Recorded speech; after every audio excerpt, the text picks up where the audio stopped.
Hey there, little birdies. Welcome back to The Nest with your host, Brianna. And today we're coming at you with Kit 4, that's the back, Kit 4 of the Annie's Attic Crochet Mandala Afghan. This kit was actually really fun to work through. It worked through 3 different sections of stitches and was a nice break from those flowers from the last 2 weeks. Oh my gosh. I'm still on that a little bit, but that's all right. I really enjoyed this kit. It was a lot more calming. It introduced the bobble, carrying colors along with it. It introduced a different type of clustering to make a different style flower. And it also used some textured crochet by using a split treble crochet together, which was an interesting stitch to get behind the first couple times, but I'm proud to say I managed to read through the pattern and decipher where I was supposed to go with it. Remember that with all of these Afghans, there is the video that goes along with it that helps out a ton on any stitches you're having an issue with.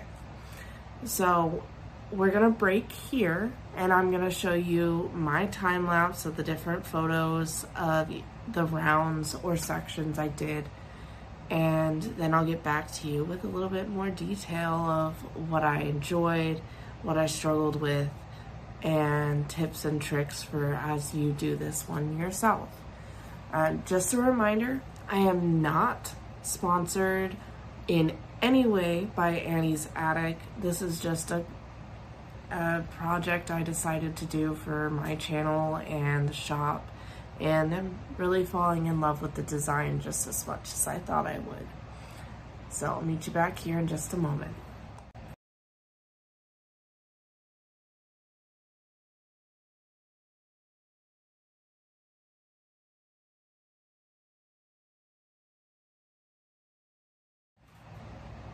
Alright, so it was a total of 11 rows on this pattern.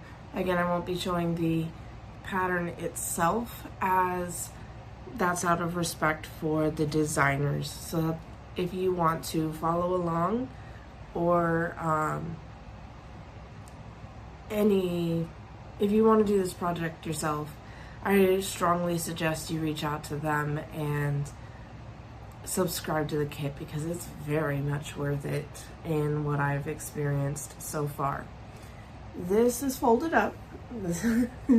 We're getting pretty big now. But as you can see, kit 3 ended here and then we started kit 4. So we've got this gorgeous textured stitching going on here with the treble crochet that went over a couple rows and then back up here to join. And then we edged that out and then we went into these bobble stitches, these wonderful little bobbles, where we carried along the peachy color across the way. We bordered that with this lighter color.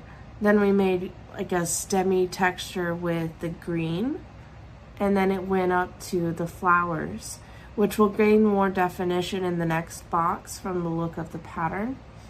Now I want to show you a little bit more of how it looks, because it's getting nice and big now. Like, awesome! Look at that! It's looking fantastic. It's getting huge. I think we're actually nearing the end of the center mandala, and then we'll be making the corners and stuff. So I'm excited to learn how to join that and see how it goes as we get further along, because this is really turning out beautiful and I'm really excited to see its finished project. Alright, so as I said, I wanted to give you a couple tips and tricks. So remember, with any pattern you get, any pattern at all, You can adjust slightly as needed, like changing your hook. If you're noticing tension's a little bit trickier with certain stitches, it might benefit you to go to a different hook size if you have it on hand. The kit itself came with 2 crochet hooks, one that's smaller, that's the 5mm that's used for most of the kit, and then a 5.5. So if you find one stitch is a little bit too tricky with that tighter one, yes, you can go up that half size. Just keep in mind it might affect the size of your mandala a little bit, and it could affect the finished project's size and yarn usage. So keep that in mind. If you go smaller, it's usually okay for yarn usage, but it can also make your mandala look a little bit wavy until you get a few rows to kind of even that out, and you might have to block a little bit more when we get to the joining step. I'm not sure if this kit is going to teach about blocking or not, but that is something to keep in mind. Another thing, keep track of your counts. Oh my gosh, I got to the end of, well, actually about halfway through the little green pieces, and I noticed I was a couple stitches, it looked like I was like 9 stitches extra. Turns out in the previous round I had messed up the pattern itself.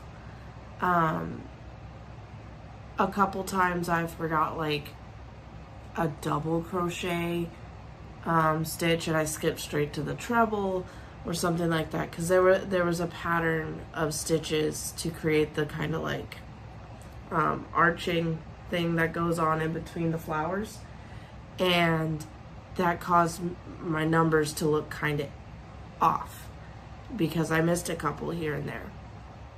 I decided not to frog completely and instead kind of did a couple decreases, like by going back a little bit and then coming back, making sure that I could complete the pattern in the right number of in the right way, and I'd have the right number of little triangles that it created. That way when I moved on to the flowers, I was able to continue my mandala without needing to rip out a bunch of work and worry that I wouldn't have enough yarn to redo it all.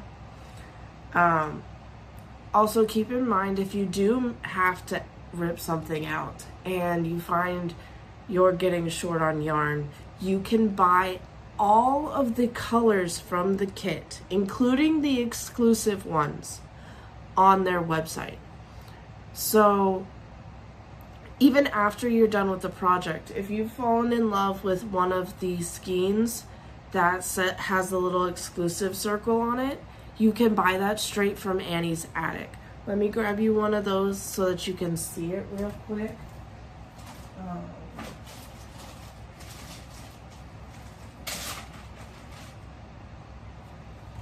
Alright, so if we look here, the yarns are the anti-pilling from Premier, but you see this little exclusive stamp? That means that Annie's Attic is the only seller of this particular color. They've made a deal with Premier that no one else is allowed to sell it in a retail sense. So that's something to keep in mind.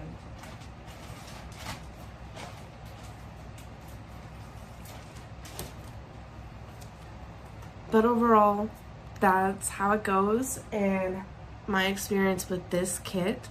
I've absolutely loved it, and I've had my mistakes and my flaws as we've gone along, but it's still creating a project I'm going to be proud of for years to come, and I think it will for you too. I want to thank you all so much for coming to this video and hanging out with me and everything. If you liked it, I really would appreciate a like, subscribe, comment, Anything you can do to interact with this video helps push me out to more people who might be interested in what we're doing here on the channel. And as always, keep flying. I'll see you next time. Bye-bye.